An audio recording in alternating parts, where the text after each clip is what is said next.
团长，营地被共军包围了。团长，四面八方都是共军，营地就要丢了。再坚持20分钟，我们马上回来。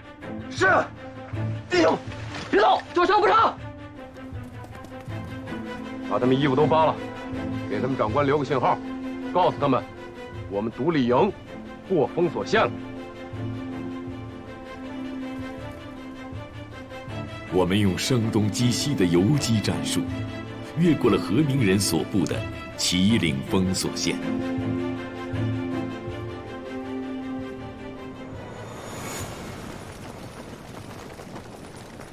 我要见你们的最高长官。团长，什么事儿？有一支100余人的红军游击队，从后面的悬崖上来。 在半个小时之前，在这个方向发生过战斗，遭遇的不是你们吗？别往那儿看，那就是遭遇的结果。怎么回事？我们中了他们的调虎离山计了。等我们主力来了，这些非战斗人员都成了扒了毛的赤裸公鸡。他们早不知去向了，还真是讽刺。他们走了不到20分钟，你们为什么不去追剿？我奉命撤离。撤离？ 对，立刻！旗岭是连接东南的要地，你们怎么能够放弃呢？你应该马上让你的主力去消灭这支给你带来耻辱的红军游击队。哼，我倒忘了问你了，你是哪根葱啊？上校，这位是师座身边的红人，朱三木团长。团长，保安团长吧？我告诉你，老子今天心情糟透了，别在这给我发号施令。 要不然老子用！我也警告你，何长官给了我先斩后奏的特权，打死你！敢！上校，你仔细看看，这是谁的枪？啊，这怎么回事？这不是师座的爱枪吗？都为了党国大业，听他的。我听他的，谁听师座的呀？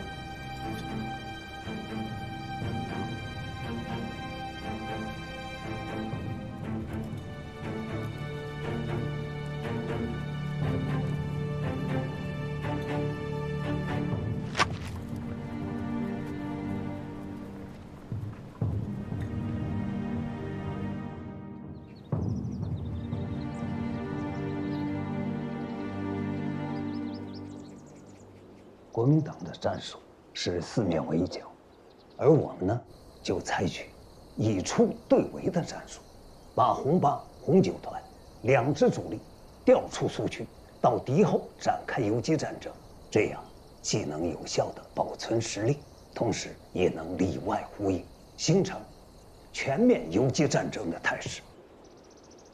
一出对围，看来我小看苏小民了。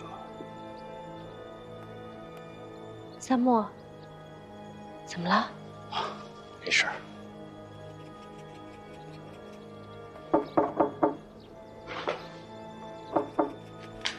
谁呀？参谋长。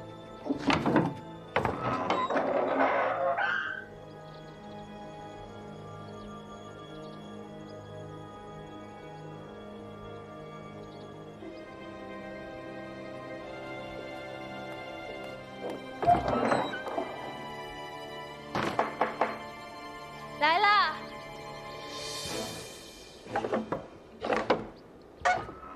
曹夫人，参谋长，快请进。周兄呢？周兄在家吗？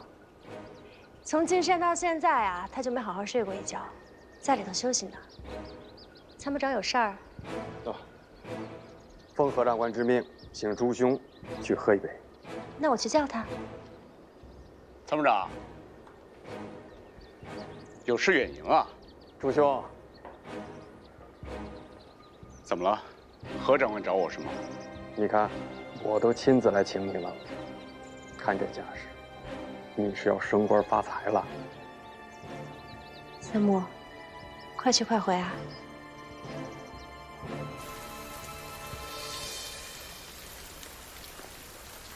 今儿啊，长官特别交代，说做几个好菜招待贵宾。你这食材呀，必须要新鲜，鸡鸭鱼都得现杀。是现杀，是现杀。您看，都活的，这要不活，你把我给杀了。这长官府谁敢玩命是吧？跟我去后厨，把这鸡鸭鱼帮我剁了杀了，回来再结账。行，这举手之劳呢，举手之劳。走。哎。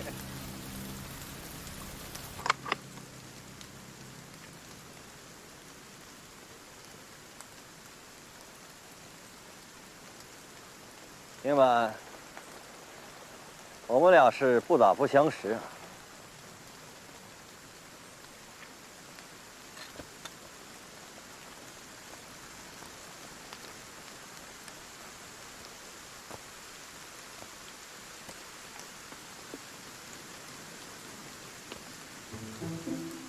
真没劲，我还以为你会还手呢。三大纪律8项注意第8条。不虐待俘虏。你个短命的，还拿我当俘虏啊？开玩笑的。从今天开始，我把你当成亲兄弟。不信是吧？我这有一个好东西要给你，你看。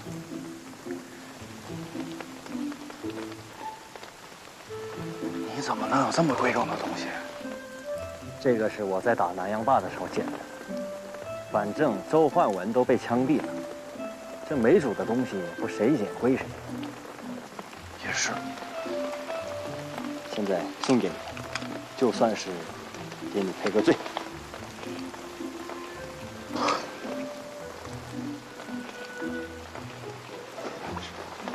这我不能要，不能要。亲兄弟了都，拿着吧。那好，牛三儿，从今天起，我就当你是个兄弟。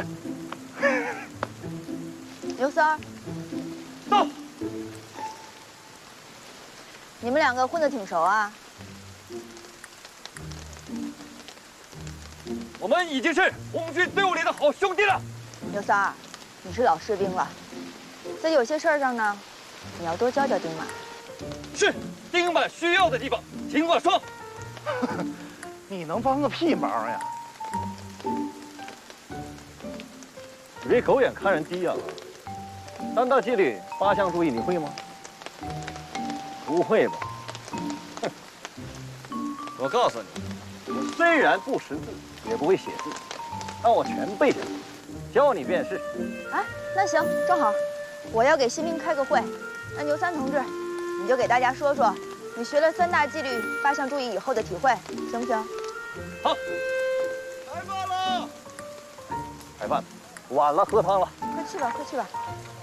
吕副教导员，说句实话，像牛三这样的也能成为一名服从命令、听指挥的战士，我想，也就只有在我们红军的队伍里才能做到。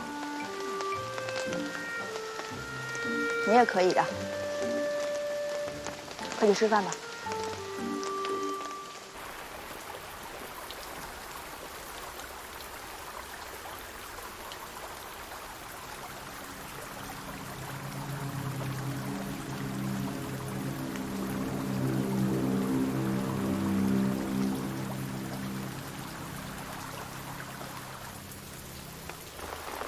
朱兄，副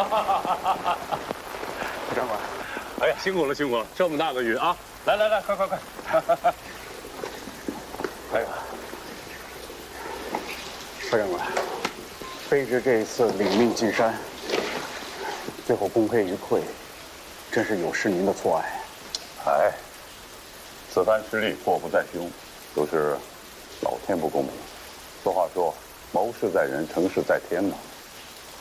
我知道，最近卢兄的心情一定不好，所以，我略备薄酒，让你我去晦气，也压压惊。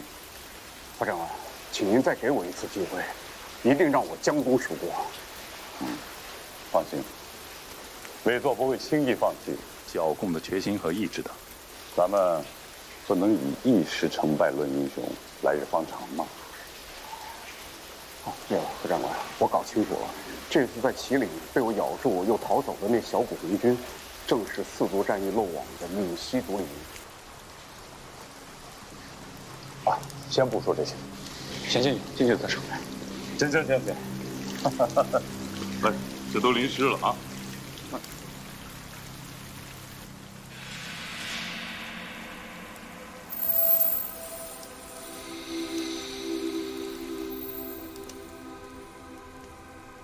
今天你是上宾，我来。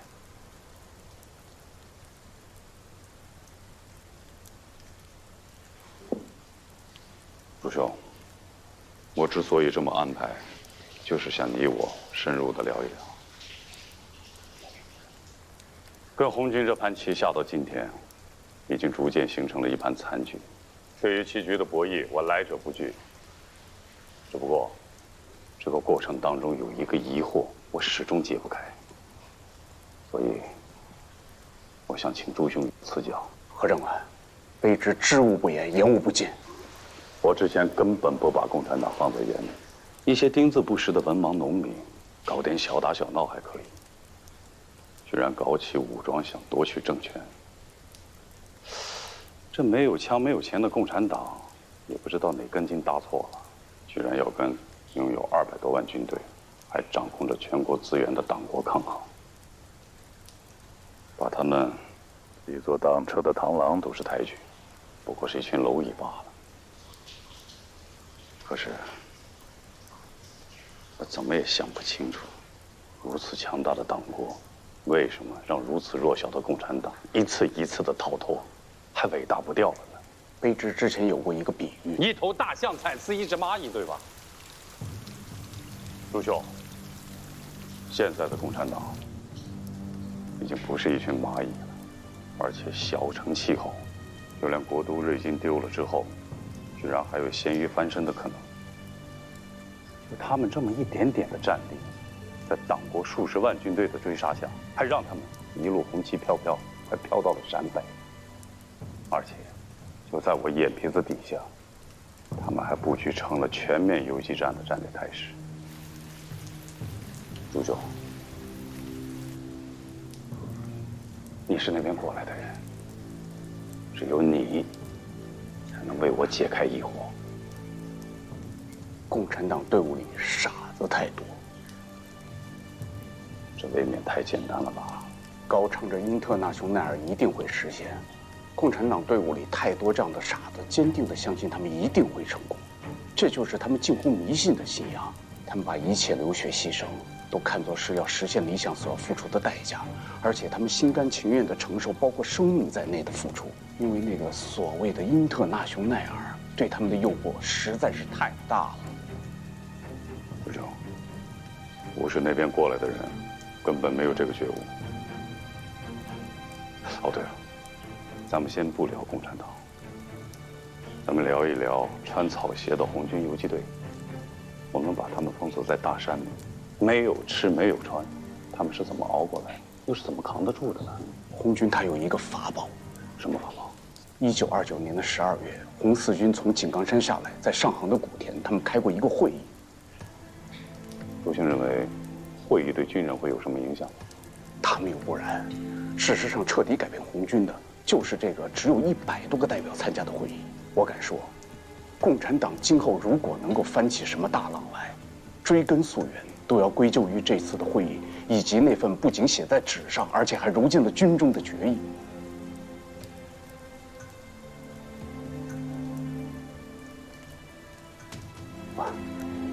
当然了，这是我的一家之言。不，你反而提醒了我，帮我找到这份决议，我一定要拜读一下，看看到底是什么样的金刚经。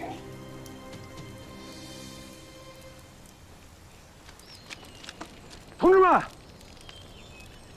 有好事儿，马上集合。小心！队长，有了。什么情况？接受检阅。接受谁的检阅？来了你就知道了。卖关子。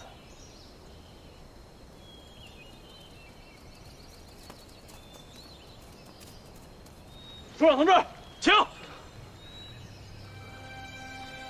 宋领导，宋领导，姚明同志来怎么早说？立正，都别动，出去。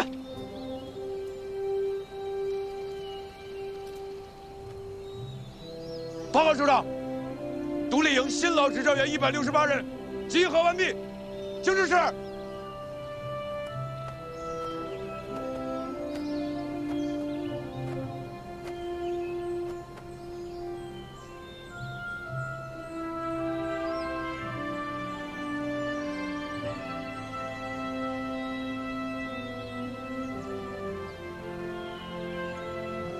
田勇同志，伤得重吗？报告首长，一点小伤。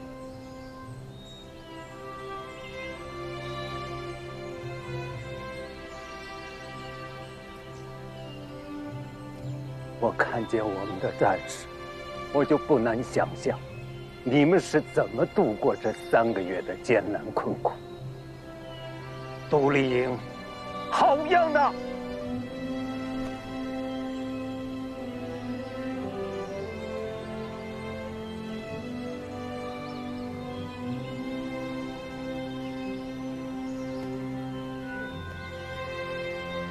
我听说，你们下双旗山的时候，只有80多人。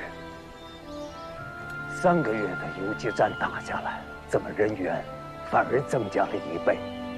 报告首长，四都失利以后，独立营就剩86位指战员在双旗山汇合了。但是我们接到了上级的命令，独立营党委坚决执行命令，就用了灵活机动的战术，进行了反围剿的斗争。大小共战斗28场，行程上千里。在战斗过程当中，6名战士牺牲，2名死于伤亡，2名战斗失踪。但是我敢保证，首长，没有任何一个战士得逃命。我也敢保证，首长，没有一个战士去投敌。反而，在这个过程当中，有71名的群众加入了我们。所以就越打越多。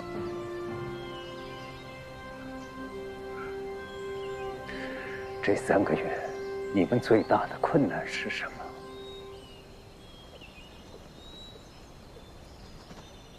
报告首长，独立营没有最大的困难，我们只有最难熬的期盼。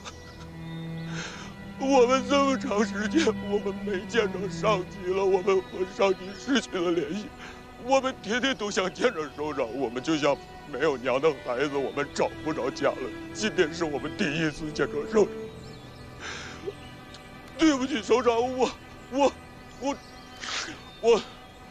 我说不下去。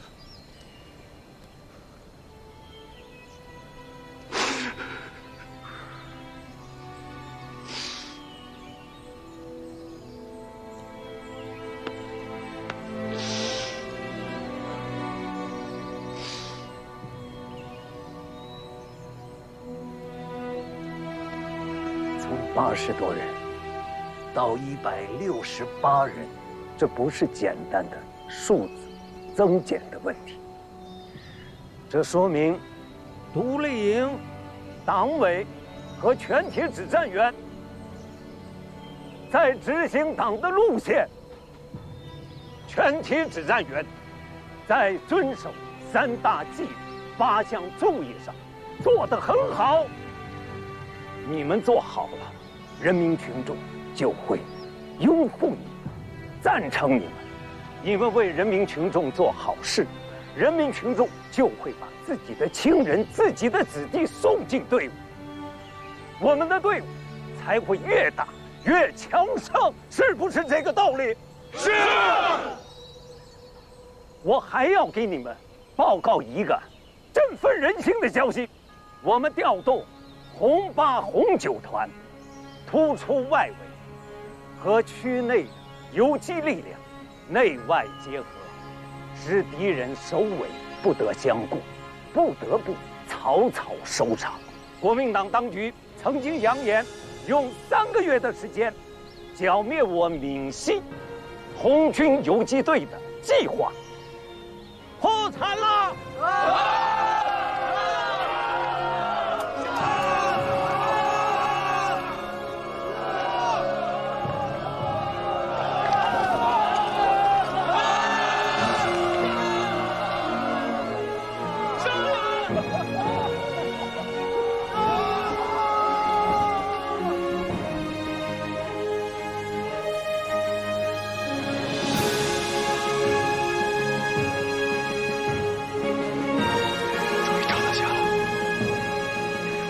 别闹，我去撒泡尿了。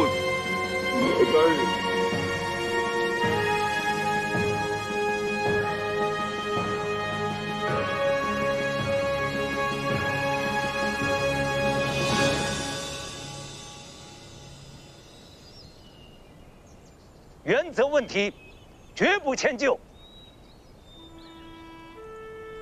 必须按党的纪律做出严肃处理。是好钢，是烂铁，全看你自己锻造。首长辛苦了，首长辛苦了。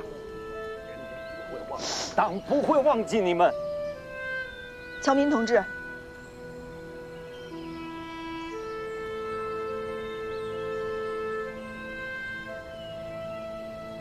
我想代表独立营，向上级提出一个申请。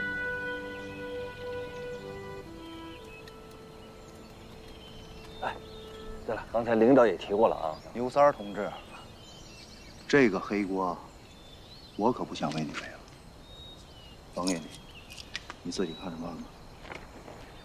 哎，到你手上的东西怎么能交给我的？要交也是你交啊！啊，东西给了我就成我的了，啊，现在还让我交上去，你这样你落了个好人呐。我呢什么也没得到，还落了一个违反3大纪律的污点背着。牛三儿，你安的什么心呐？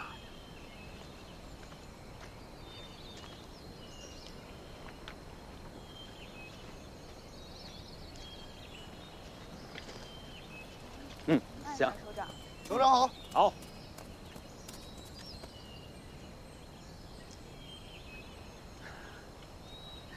李真同志啊，我没想到你也是个急性的。首长，啊，我还什么都没说呢。还用说吗？都写在脸上了。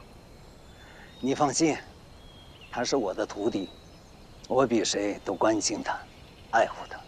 但党章有个规定，必须得他本人提出申请。这小子的性格啊，我太清楚了。表面通情达理，骨子里啊犟着呢。他认准的事情，9头牛也别想把他拉回来。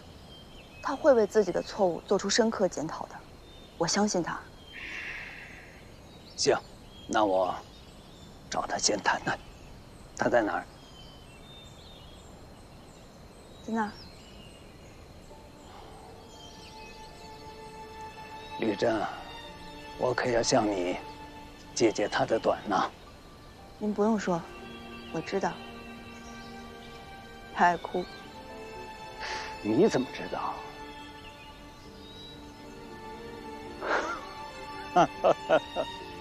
你看，我问了一个多么傻的问题，你当然知道。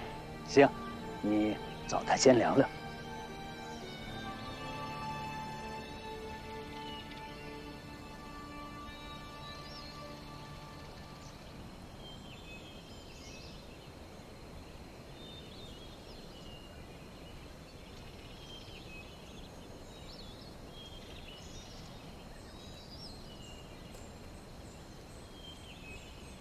那天的丝毛瓶，你说你自己爱哭，我还不信。今天终于让我看见了。原来你这个硬汉心里也有个脆弱的地方。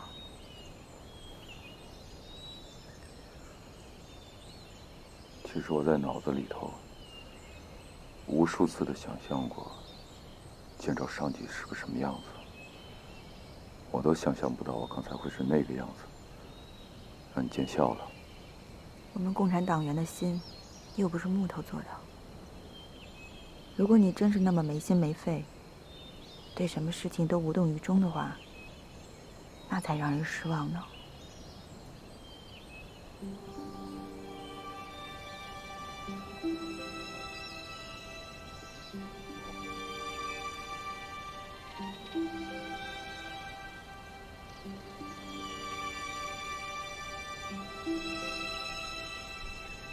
华成，那次在悬崖，如果你手松一松，我就粉身碎骨了。打死我都不会松手的。我也不会。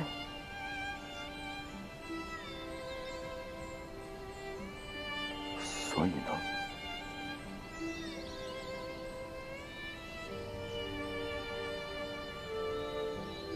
所以我有责任再拉你一把。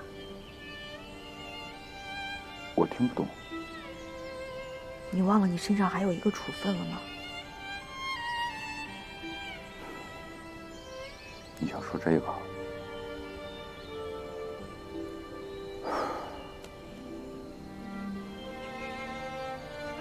我早就没把那件事当回事了。可是作为同志和战友，我不希望你背着那个处分。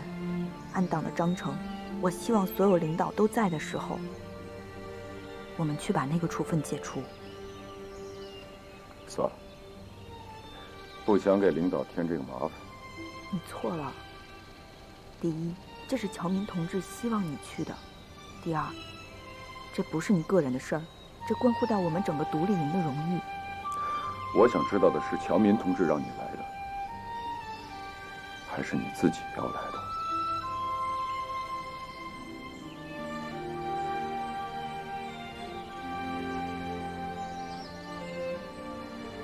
如果我说的是我呢？那我去。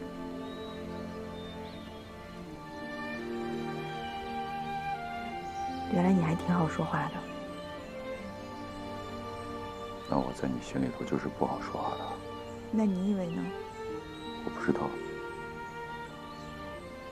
纵使你李化成有千万种优点，但你也有一身的缺点。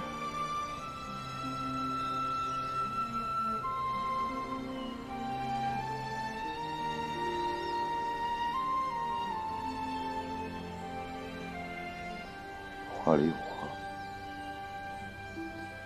哎，你好歹也是政治处主任，你还是副教导员，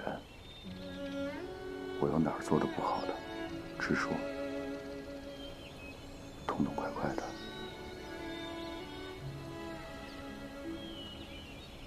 领导来一次不容易，我们别在这儿磨牙了。按党的章程，必须由你本人向组织进行思想汇报，并由你本人提出对处分的解除。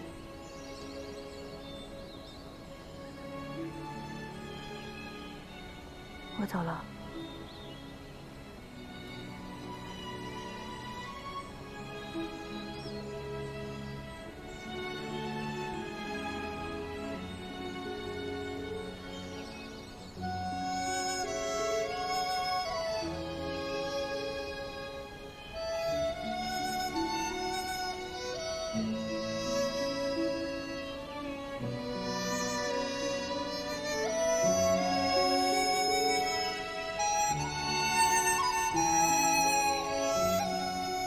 所以我也辜负了党对我的栽培和信任。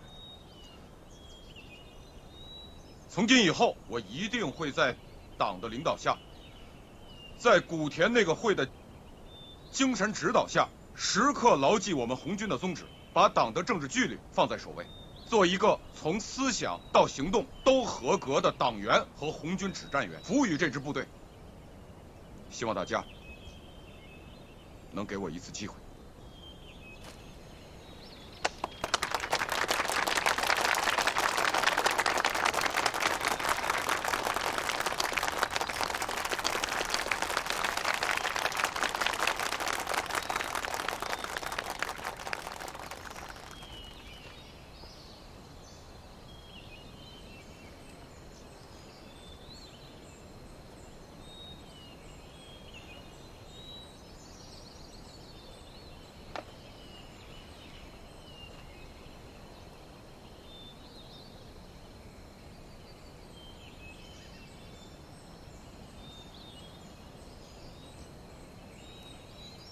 同志们，听了华成同志的思想汇报，我想谈3点。第一，华成同志对自己错误的认识很深刻，检讨很诚恳。第二，华成同志的教训不仅仅是对他本人，对我们所有指战员都是个警示。第三，粉碎敌人3个月清剿计划只是一个阶段性胜利，接下来还需要我们大家同心合力，继续斗争。鉴于此，我营党委支持李化成同志的申请，请求上级解除半年前对化成同志的党内警告处分。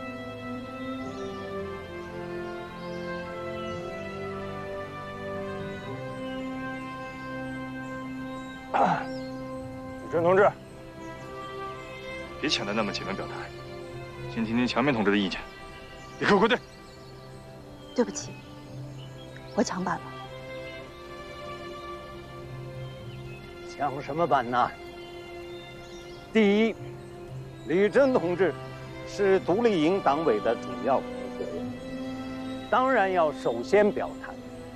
第二，我完全同意吕珍同志对李化成同志思想汇报的评价。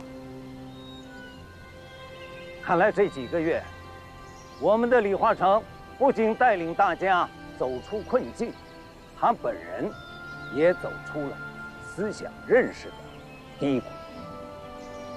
特别是他提到，所谓独立营孤军奋战，那只是地理说法。事实上，我们从来没有脱离党的领导，改变全军一盘棋的格局，这就是我们能粉碎敌人围剿计划的根本保证。李化成同志的思想报告道出了我们能取得胜利的根本，不仅有实践价值，也有相当的理论价值。我提议同志们再为李化成同志鼓鼓掌。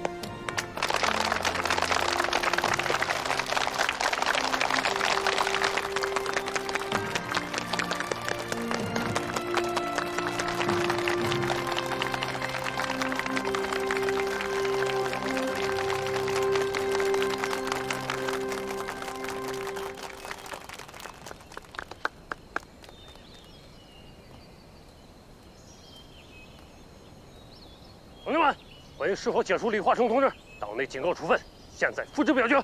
同意解除的，请举手。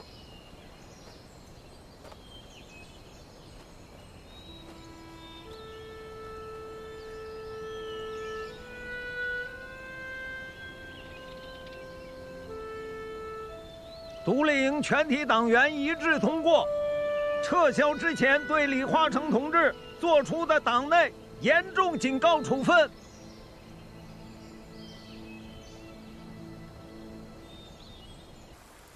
何政委，卑职刚结束。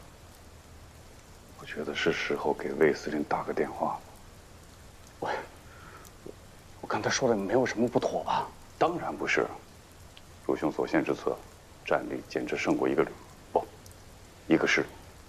这次我一定为你请功。你说的对呀，思路要调整，战术要改变。何政委，我有一个不情之请。说，什么都可以满足你。自从我投诚党国以来，我老婆她害怕共产党的报复，整天不敢出门。你没多虑了吧？共产党不是躲进深山里了，哪来的报复啊？这些共产党无孔不入，暗箭难防啊！哦，那我给你派些警卫，24小时保护弟妹，直到把共产党清除干净为止，怎么样？谢长官。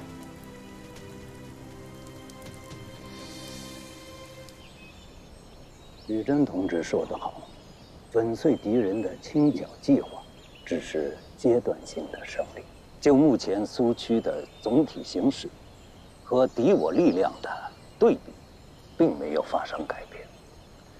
只要蒋介石坚持攘外必先安内的方针不变，我们面临的斗争就会更加的严酷。要想让苏区的红旗不倒，包括我们独立营在内的所有部队和指战员，就要做好长期艰苦奋斗的思想准备。哎，枪林同志，我有一个想法想跟您汇报一下。说。怀疑我们党内可能出现了叛徒。哎，这个问题，你为什么这么说？因为这3个月来，国民党军的战术有变化，就好像我们的游击规律完全被人摸清了一样。如果这样的话，我们的仗以后没法打呀。不是你猜的，真出事了。而且是我们军政委员会军事主官朱三木。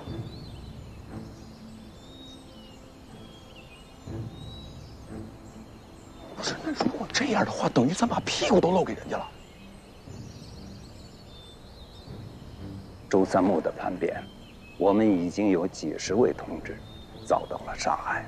现在你们反映，作战中也有他的影子，这的确是一大祸害。军政委员会已经做出决定，必须要除掉这个祸害。把清除这个祸害的任务交给我们独立营吗？对，交给我们独立营。不光是你们独立营，军政委员会已经给所有的党组织、游击队下达了命令，一有机会，坚决处决，保证完成任务。明白。朱三木的叛变，也给我们敲响了警钟。随着国民党部队的围剿，我们面临的环境更加的严峻。一支队伍就像10个指头，有长短。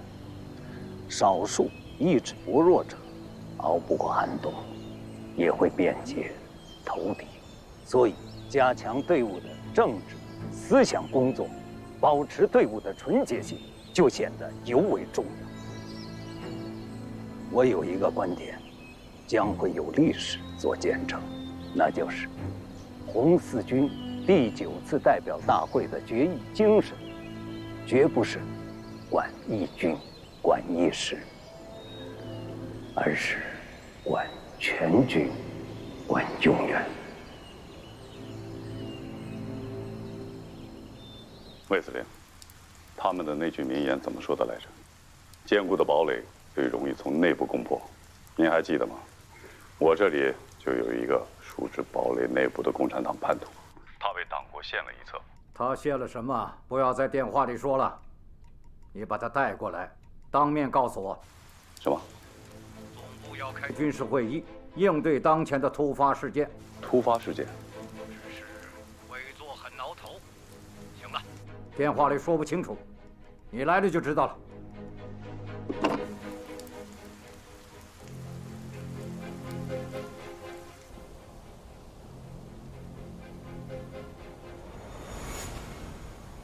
自民国20年9·18事变以来，不到4年，田中奏折所预定的完全灭亡我国的毒针，我早就料到中共会做这篇文章。长此下去，眼看长江和珠江流域终将逐渐被日寇所吞噬。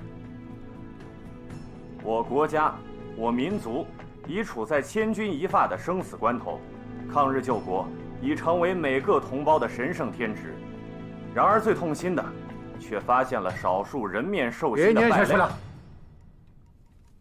再念下去，委座的耳根子就要发热了。诸位，带回去自己看吧。中共以中华苏维埃中央政府和中共中央的名义，在莫斯科发表了这份为抗日救国告全体同胞书，这不是找准了委座的痛处下手吗？魏司令，委座对此有何看法呀？委座最急切的有2件事，一个是中共红军第1方面军没被围剿，要是党国的压力一减，这条咸鱼立马就会翻身。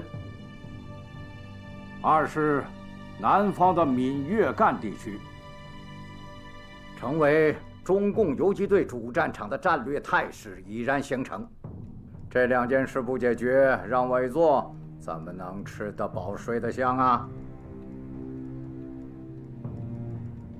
请司令电告委座，绥靖2区10万将士以党国大业为己任，坚决清。明仁兄，还是吸取点教训吧，把话说得软一点，别说到做不到，自取其辱啊！